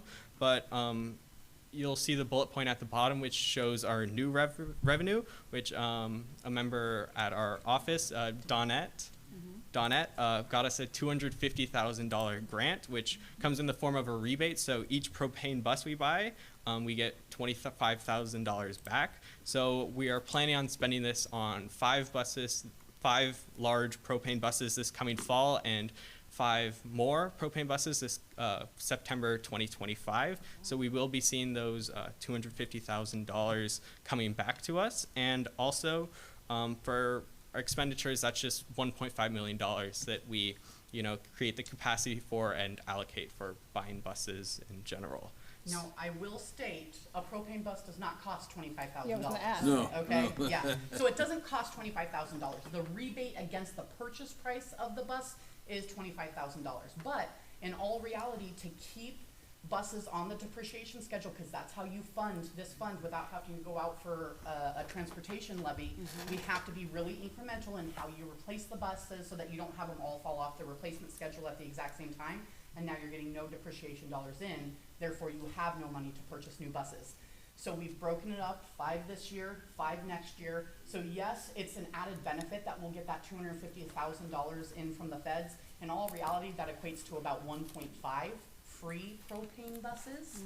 So again, it doesn't cover nearly the full value, but we have to replace our buses anyways. So Dawnette wrote a wonderful application and managed to snag $250,000 from the feds in regards to that. So for our district, that's a huge win because the federal government doesn't tend to like to give us a ton of money. So $250,000 for buses, we'll take it. Cool. So with that, some final comments. So today, August 20th was just our preliminary budget presentation. So all 3 of us will probably be back on the 27th to give this again. And following this, we'll have a public hearing where the public can voice their comments, and I'm sure the board will chat about it as well. And yeah, you can do the rest. Okay, and then from there, in order to make sure that the budget's valid, we need an approved resolution. So you guys will have the first reading of that today, second reading next Tuesday. I will state that next Tuesday's presentation, unless there's any type of substantial changes, is exactly the same as this presentation, except for much more abbreviated. So if you do have any questions, feel free to ask now. We can get them answered, and then next week's, we'd love to just breeze through it. Okay, so that's it for the actual presentation. Do you guys have any questions? Any more questions? While you're right here on transportation, this is not actually the cost of our transportation, it's much higher than that, right? 1.3 million. No, because the operational cost of transportation is within the general fund. Okay, The I was gonna say TVF is that's- only for replacement of buses Yeah. or for costs, like if one of them needed a new transmission, we could take that from this fund. What portion do we get from the state for transportation? For our operational costs? So, okay, so if you actually, so for Peninsula School District, the state funds as the crow flies, point A to point B. Right. We have a lot of waterways. Right. Okay, so we receive a much less percentage than other districts who are maybe more urban and have direct pathways to get access to students. Ultimately, we're seeing approximately a $2 million overage. It's going to increase to approximately a $2.5 million overage in the coming year because of IPD, bargain salaries, all of that. As far as we have to supplement our transportation costs by that value from levy in order to ensure that we're still able to cover all of our transportation costs. Because ultimately, it's not just about tires and wrenching on the buses. Fuel. Every single time you see fuel increase to $5 a gallon, a bus, we're filling up at that rate. The vast majority of our buses are still gasoline-powered buses. And propane, although propane is less expensive, we get less miles. So it's actually equitable to what we pay for our gas buses as well. Longevity, are we gonna be able to get longer duration? I know propane's a cleaner burning product, and so when that comes to that schedule of replacement, do you think those buses are gonna last longer? It's possible, but there's no benefit to a district to keep it past the 8-year mark. Because ultimately, once it's fallen off that depreciation schedule, you're no longer being funded for it. You need to start cycling those buses because that's how you keep your fund alive. Chuck, since you asked operationally, the transportation operations is budgeted at $8.2 million for next year. Any other questions? I guess one more comment. And you hear this from me every year. I'd like to see more of that reserve fund.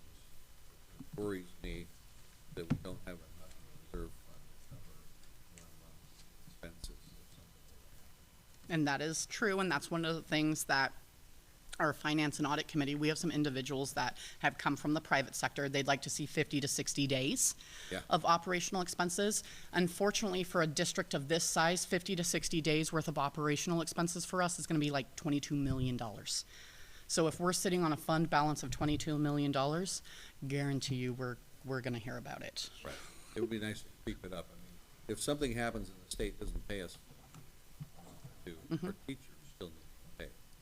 Correct.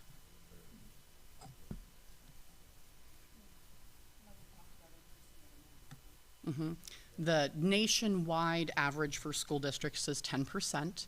And so when you go through bond rating calls, Yeah. that's what they're looking for. Right. So I redid our bond compliance here. I think it was my first year here. And we were able to uphold our current rating, but that was one of the conversations at the table when we were talking to them, is the amount of cash on reserves to pay in situations like that. So ultimately, we did a good enough job explaining our protocol behind sort of how we budget, how we fund, and what type of resources we could pull from in those type of situations, because in all reality, we can take a loan against ourselves. And we have the ability to do so in order to offset it. You don't like to do that because then you have to pay yourself back with interest from the general fund, and now you're shorting other programs.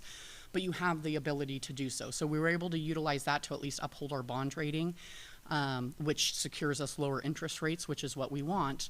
But ultimately, that's been a huge point of conversation in a lot of districts regarding that ending fund balance, because had districts had larger ending fund balances, they likely wouldn't have gone from May till now realizing they're in binding conditions, because they would have actually been able to pull from those reserves to get themselves through the next year before they were able to sort of balance their budgets and pull themselves out.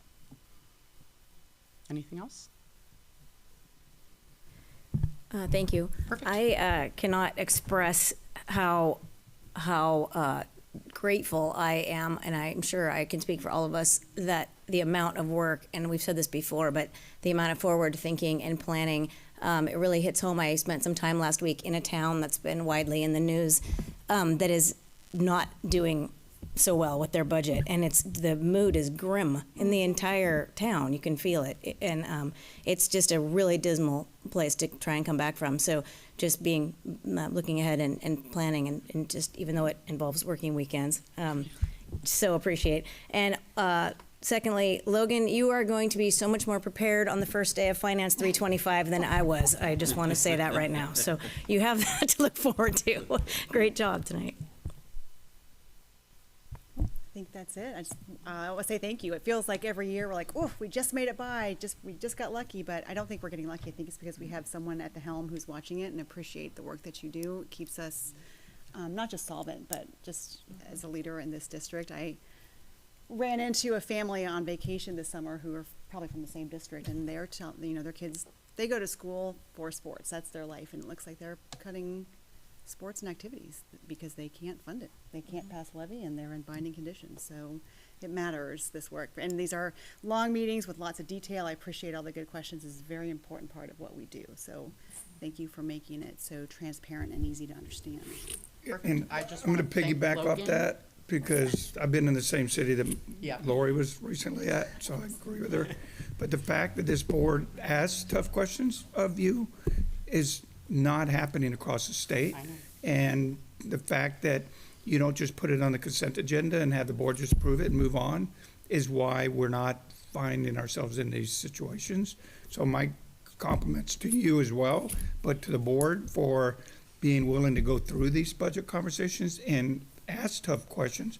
But it's also transparency for the community to see what we're doing. And so I just want to add that too. Perfect. Did you have anything final? Okay. I told Logan that he should really just come up here with some of these really grandiose takeaways from just budgeting process. He did make a comment after a very lengthy conversation on Thursday in regards to when we were finalizing the budget presentation and everything, that he felt like he was on part of the movie The Accountant. And so I took great pride in that statement because I felt like we're giving him a true experience of what it's like on this side. Well, okay, obviously. Yeah. Okay, we run legal things, okay? Yeah. So, but yeah, awesome. Okay, thank you Well guys. done, all of you, thank you. And just for everyone who's watching or listening or looking in later, all of these reports are posted on our website attached to this agenda, so that you have access to all of them. So I will not read through the 195 report that's linked here. I will also not read through the resolution, but as Ashley mentioned it, we have to approve a resolution. So tonight we are not approving it, it's just a first read of Resolution 24-10, and that is for this board to adopt the 24-25 four-year budget plan and our enrollment projections. So that resolution is also linked on this agenda. Thank you, Jenny, for doing that. Any discussion before we move on to the next? We're not voting on this tonight. We will be back next week to hopefully approve the budget or hear if there's any changes to it. Okay. Okay, next up is item 6.2. There is a public hearing that we're holding with regard to this budget. So if we have any community members who are here wishing to make public comment just on this budget, I guess you would have indicated that on your comment card, or is there anyone wishing to speak about the budget? Okay. Okay, great. Thank you all. Didn't she, per Robert's rules, has to ask 3 times? I thought we had to say, is there any public comments or any public, I thought for the budget, we're supposed to ask for public comment 3 times. Is there any public comment on the budget? Any public comment on the budget? Is there anyone wishing to make public comment on the budget? We want to listen, we'll be legal. I mean, I just want to make sure we're following. We do not want to flub the budget adoption, for sure. Thank you. Item 7 is discussion of our action items. Well, is this just essentially do we just approve this as a slate? Any discussion prior to the vote? This is the approval of the interagency agreement between Crossroads and Peninsula School District. No. Is there a motion to approve the interagency agreement between Crossroads and PSD? I'll make a motion to approve the interagency agreement between Crossroads and Peninsula School District. I'll second. Thank you. It's been moved by Chuck and seconded by Lori to approve the 24-25 interagency agreement between Crossroads and the Peninsula School District. All in favor, say aye. Aye. Any opposed? Motion is carried. The 24-25 interagency agreement between Crossroads and the Peninsula School District has been approved. I'd like to comment, I think this is a great asset to our district. I've seen it formulate early on, and it seems to have great impact with some of our kids. True. Yeah, thank you for pointing out the value of that. Okay, before we move on, Kristen, I know you have staff members with some early morning meetings. Do you want to call to dismiss for those who need to go? Or? Well, if I have any staff or Logan that wishes to go at this time, I think most of my staff will stay through 8 and 9 and 10 and then leave shortly. Okay. Yeah. Got it. Thank you. Okay. We'll move on to item 8, comments from the community. Jenny, do you have anyone wishing to make public The comment? first one is Teresa Dupay. Okay, so we called up to the front. You'll have 3 minutes. I think we'll have a timer. Well, the timer is not here, so we will just call at 3 minutes. I will let you know. Okay. And anything, if you run over time, you can always send your comments in email, and it's also considered public record. Okay. Thank you. Is this on still? Okay. Okay. Hi, my name's Teresa Dupay. I'm a parent of a student in the Peninsula School District. I'm opposed to adopting the Wit and Wisdom curriculum for several reasons. I heard that it was going to be piloted this year for the elementary school. And one of the reasons I'm opposed is that it would need a supplemental curriculum to help students learn to read, and that would mean more time and work for the teachers. Another reason is connected to that is that it would be actually related to the budget, kind of fiscally irresponsible for the district. Additionally, the curriculum emphasizes skin color, race, and cultural differences of fellow students rather than commonalities that all people have. I am for accurate teaching of the complex history of the United States in an age-appropriate context and time.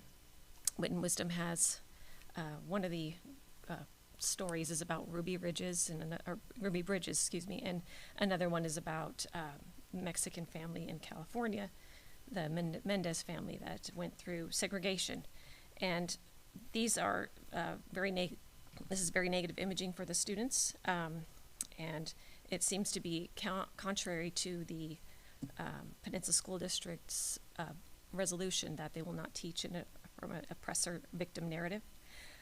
One parent with experience teaching her child this curriculum expressed that it was harmful to her son's identity and self-esteem. They are a biracial family, and their son never expressed concern about his race until this curriculum. Wit and Wisdom seems to cause more harm than good, so I would be opposed to adopting it. Thanks.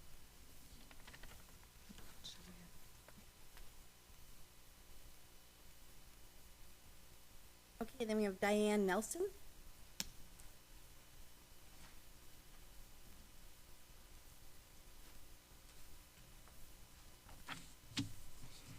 My name is Diane Nelson, and thank you for letting me speak tonight. As a retired teacher, I'm looking forward to another wonderful year of volunteering in the PSD. I love the time I get to spend with the kids in the classrooms. It's always so great. But tonight I'm here to speak, okay.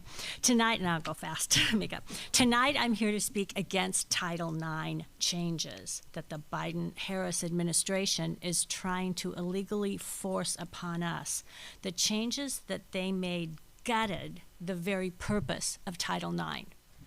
Instead, their new rules turn back the clock for equality in women's sports. They demand that biological males who identify as females can compete in women's and girls' sports.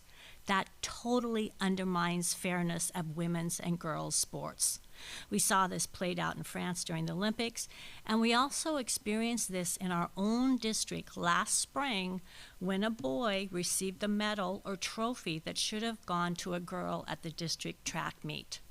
This does not reflect equality or genuine equity, either one.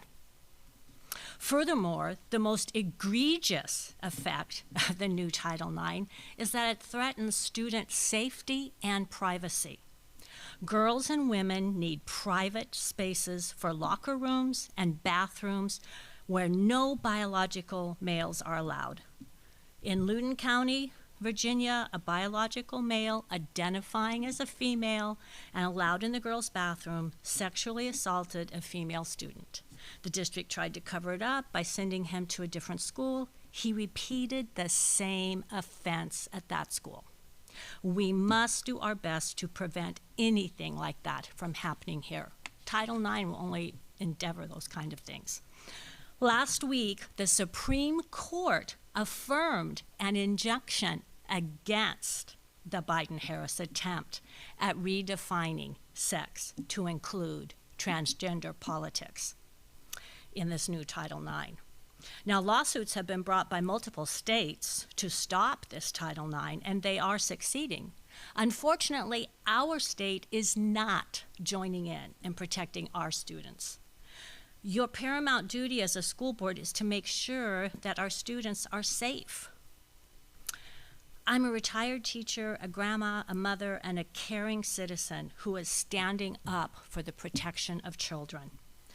I have great compassion for all children caught in confusion brought on by gender dysphoria, but I know that affirming a lie will not help them.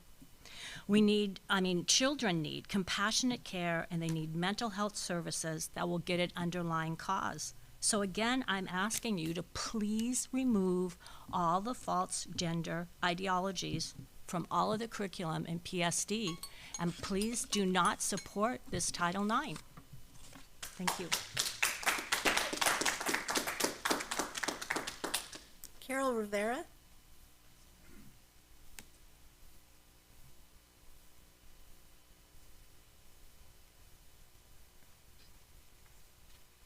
Hi there. Carol Rivera, Peninsula Education Association President. I actually had come tonight to talk about a specific item, but I guess that's going to be on the agenda next time, so I'll see you next week. I just wanted to let you know how hard your staff is working across the district to prepare our schools for the arrival of all of our students. As you all know, our schools are never really closed. A lot of my staff and members and other units continue to keep them open and working for summer school and all of those other things that provide opportunities for our students. So I just wanted to make sure that we recognize those people and maybe debunk a little bit myth that teachers don't work during the summer. We are trying to carve out our own personal and professional boundaries and take a step back, but it is a time where we are investing in ourselves, our learning, and very many of us are working in at professional development. The highlight of my week was to be able to spend yesterday with all of our new employees. You know, we are very fortunate to have people who want to come and work in Peninsula School District. And I think I sat through the budget presentation about some of the overages in those different pieces, and I think that it is very complex to understand where we are, especially as we sit between two other districts that can afford to pay their most experienced people upwards of $10,000 to $25,000 more than your educators make here. With more experience. So I think that I just want to recognize and appreciate the district in our negotiations for the way that, that we were very thoughtful in the salary schedule that we had so that all of our educators, especially our newer ones, actually made significant progress in their salaries so that we can keep them here. So by year 16, 17, 18, 19, that they will want to stay and continue to give of themselves to the district. I did want to also speak a little bit about the clock hours so that we can just understand the benefit of that to every staff member in our district. You know, prior to McCleary, most of us went about 8 to 10 years without a cost of living experience increase. And so there's a lot of us who have been kind of stagnant. During that time, we also had to pay for our clock hours. So if you wanted to move over even micro increments, it would cost you $400 to $500 just to make $1,000 more. So the fact that we now offer our own clock hours to all of our educators, especially our entry-level educators, means that they can continue to receive high-quality education or training, and also continue to be able to provide for their families.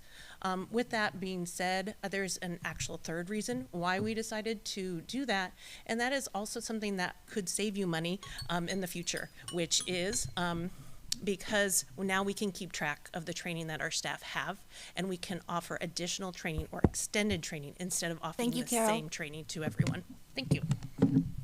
Anne Marie Clausen.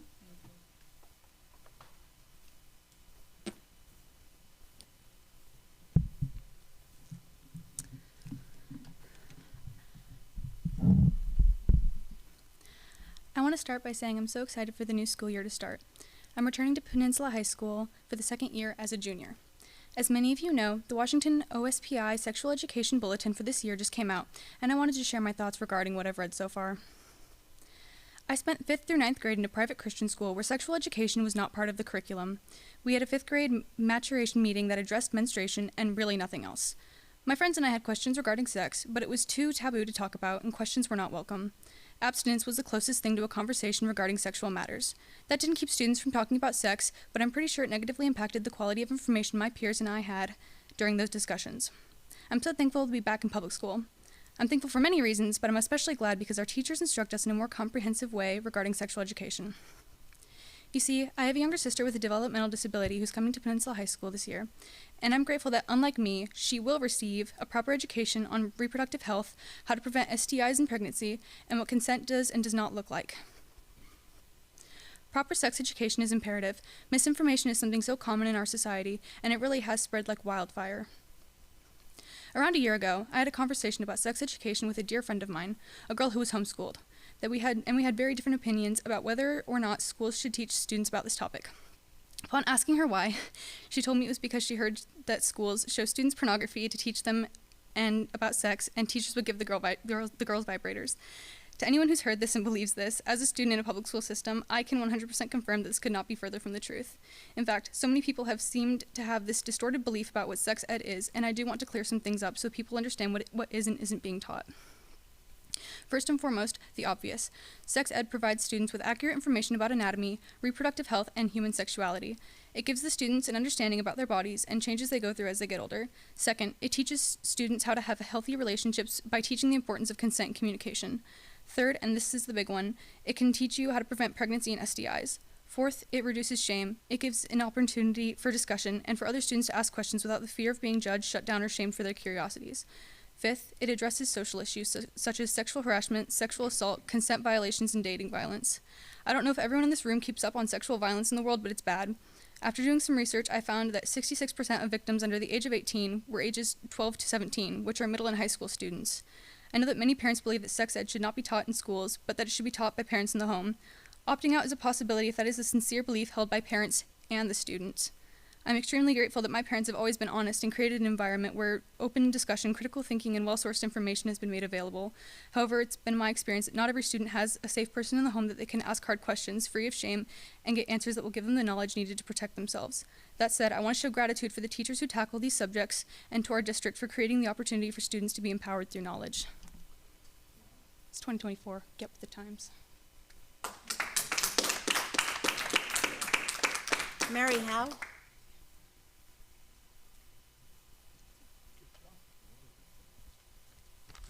Thank you, ladies and gentlemen of the school board. It was really informative tonight, and I really appreciate it.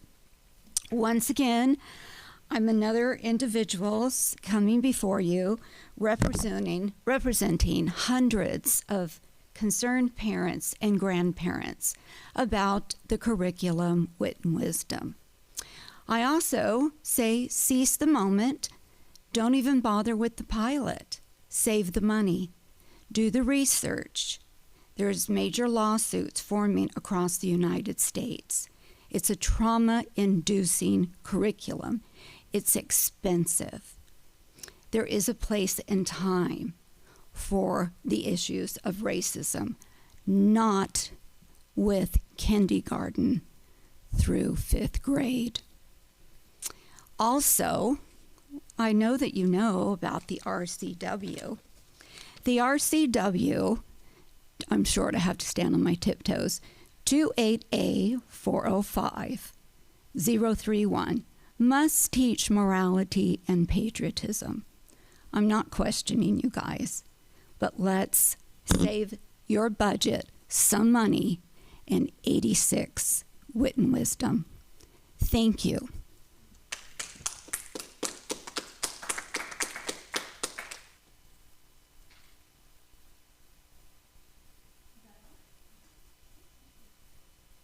Okay, that concludes our public comment for the evening. Item 9 on our agenda is our superintendent's report. All right. Well, we are getting ready.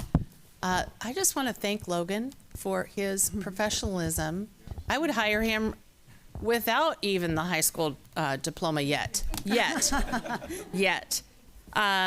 are busy, as Carol mentioned. We had the opportunity to have an administrative retreat, 2 days the previous week, 2 days last week, where the administrators were going through a variety of different, both from legal, professional development, TPEP work, and really our focus is really going for the gold to the top this year. You'll see that next week when we have our welcome back. Our whole focus this year, this is the beginning of my 4th year, and we are ready to go for it. We have all of the big rocks in place. We have our strategic plan. We have our district improvement plan. We have our SIP plan. We have our goals. We have excellent staff, and we are ready to go. Yesterday, we had an opportunity we were invited to Lumen Field by Dr. Quentin Hatch, who is one of the chief sponsors of Stop the Bleed, and our principals and our health techs and our RNs and our LPNs all went up, and we had a tour and a training. So we got our CPR card, We used, we got to, this is the first time I've ever used an AED with CPR, and actually did it. So Chuck, I was thinking about you. I thought, you know, for years, it's been sitting, and I know that I've gone through training online, but we did it in reality. So it was wonderful. And then we got a behind the scenes tour, all areas of Lumen Field. So we have awesome pictures. So it was really wonderful. Harborview was there. We had professional physicians and trauma nurses, and it was ourselves and Seattle schools only. So we felt really lucky, and it was really a great day. I learned a lot, and we had an opportunity to really bond together. And the nurses came and said, we really need to find time to really communicate with our teachers. So that will be something that we will be navigating with the principals. Tomorrow we have our safety and security, professional development, and Chris Hagel and team will be presenting that, as well as, I know Wendy is in the back, our district administrator, athletic and ASB activities director. And so she has been already working boots on the ground already, and we look forward to a wonderful season, but that's also included tomorrow. Next week, we have our days, our PLD days, professional development at the buildings. And then on Wednesday, as you know, we will have our welcome back in the afternoon. That Wednesday is a little bit different this year. We are having more of a conference feel, where all staff will have options for their professional and development, really around our wellness initiatives in a variety of different areas. So looking forward to that. So we're doing welcome back a little bit differently. And then in the afternoon, so if you are coming to welcome back, it is red, white, and blue. We are doing going for the gold, Olympic theme. So looking forward to that. If you are out and about and you see our buildings, they are being cleaned, scrubbed, scraped, whatever we need to do. You know, there's always a lot of gum.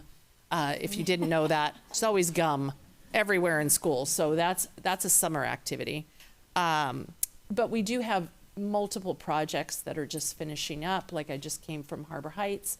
They have removed the portables in the back, so they're actively working. We're actively finishing, and I just called Patrick today, and Michael knows, out at Evergreen with our new program, Eagle Quest. And so just know that we have a lot of people working really hard. As Carol mentioned, staff, I mean, I went to multiple buildings. There are many, many cars. People are coming in early, they're decorating, they're preparing, and they don't need to do that right now. That's all extra. We have our custodians are working. So I will have Patrick at the beginning of September come in and really show you a lot of the things that are happening.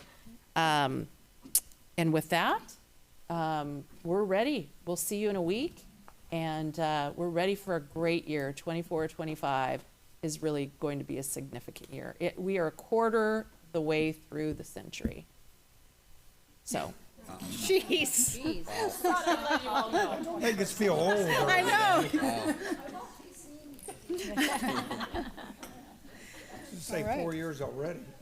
Thank you. I know. That made me feel like time is flying. All right. Thank you. Busy. Good things happening. Item 10 on our agenda is board discussion and comments. So, anyone want to volunteer to go first for that? Sure. I'll be fast. Okay. Yeah, I've been around seeing all the stuff that's happening. Yeah.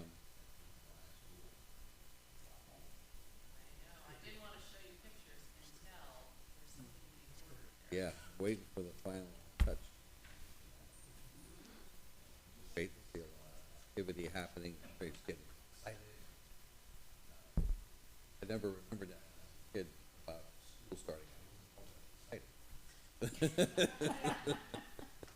But there does seem to be an excitement. I'm feeling this perspective.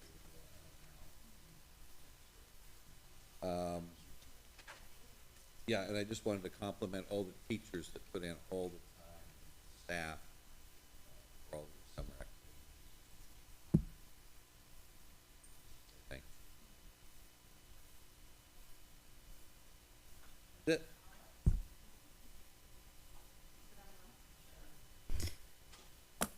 Well, Chuck, you weren't alone as a student not being excited for school coming back, because I have two that are not excited, but I have one and another parent at home that are very anxious, because this is about when summer is just 2 weeks too long. But on the positive note, driving around town today, drove by Artendale with the Penn Met Parks Mobile Recreation Program, and still seeing that like full of kids. Yeah. And what a win for kids and for our community. And that, you know, as a pilot program, it was so heartening to hear at the ribbon cutting how they've exceeded all of their goals. So it was really nice to be reminded of that, of all the great things happening over the summer at our schools. And I'm really excited for the Welcome Back event. I have not been able to attend one before, because this is always the week before school is when I've been gone for whatever reason. So I'm really excited to see that. And I've heard from multiple, when you run into folks in the community, there seems to be a lot of excitement with some of the teachers really who have gotten the letters training. I think I mentioned this last time, but I heard it from another teacher. Really, really happy about that opportunity and that professional development. So just proud of our district for leading on that, not just professional development, but specifically around literacy. So thank you all again for leaning into that. And that's all I have. Haven't had too much going on. I did attend the Gig Harbor Peninsula Suicide Prevention Coalition 2 weeks ago over off of, can't remember, off of Crescent Creek, whatever, yeah. Crescent Valley. Delma's house, it was wonderful. We had about 100 people show up. It was a fundraiser to raise money for the coalition and to raise awareness on student mental health and how to help prevent suicide. So I really appreciated being invited to that event, and it was a really good day. So look forward to start of school. Logan, you were always the quiet one sitting at the desk, and then all of a sudden you just pop out a question. I'm like, wow. And I said, remember a couple months ago you'd be a good actuary, and now you show up here acting like one. So I'm really, really proud of how far you come, and that you're doing an internship with our school district. So just want to give you a shout out. Always a shout out with Ashley and her team, all over the state. We hear great things about this school district, and especially how we were able to avoid all the financial distress that's happening across the state. And so I'm always proud to be able to give a shout out to you and your staff about that. So great work. So looking forward to the start of school, and hope everyone has a good rest of your week. Thanks. Not much to add, just really looking forward to all the events in the next couple of weeks, and some trainings and planning and all that, and just the excitement that surrounds back to school. And also, like Chuck said, appreciative of all that the staff does in these all the time throughout the summer, but especially as they're gearing up to get their rooms ready and such. And it's always exciting to have new staff. That's always really fun to meet them. And then I found a note here that I was going to mention for Logan too, that I really appreciated that you shared. Something that a lot of people actually don't understand about budgets is that if you just look at a screenshot of one part of a budget, it's very confusing because there's no context. And I like that you actually took the time to point that out. And that's why there's so many asterisks in budgets. So thanks again. Great job tonight.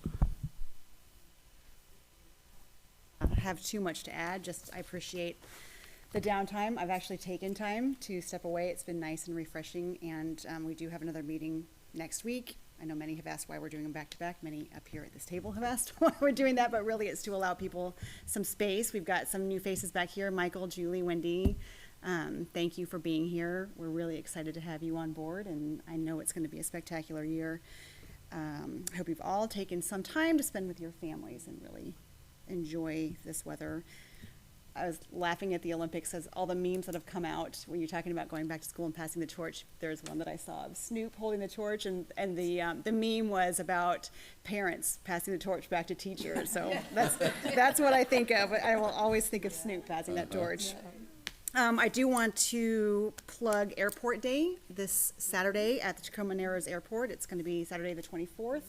Gates open at 9, but activities start at 10. It's going to be a free family event, so Kelsey's been working really hard with the airport, our CTE department. She's got some STEM activities planned. We've got some fun guest speakers. The Young Eagles program is going to be giving free flights, actual kids getting in airplanes and flying up around Purdy Spit and Fox Island area for kids ages 8 to 17. I think last year they did about 150, maybe more flights. So take your kid. I mean, it's an unbelievable experience. And also, if your kid does that, they get free access to ground school, so which is like a $250 value. But if you have a student who's interested in becoming a pilot, it's a free opportunity for them to follow up on that. Like I said, next week we will have a meeting. We'll be back here Tuesday the 27th at 6 o'clock p.m. We will hopefully be approving that budget so we can do all these great things that we are planning. So thank you all for a great meeting tonight. And with that, at 8:10 we are adjourned.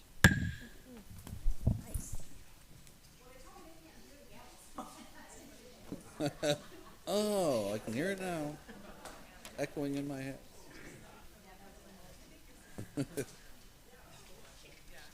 No, I went last Monday night to a heavy rock.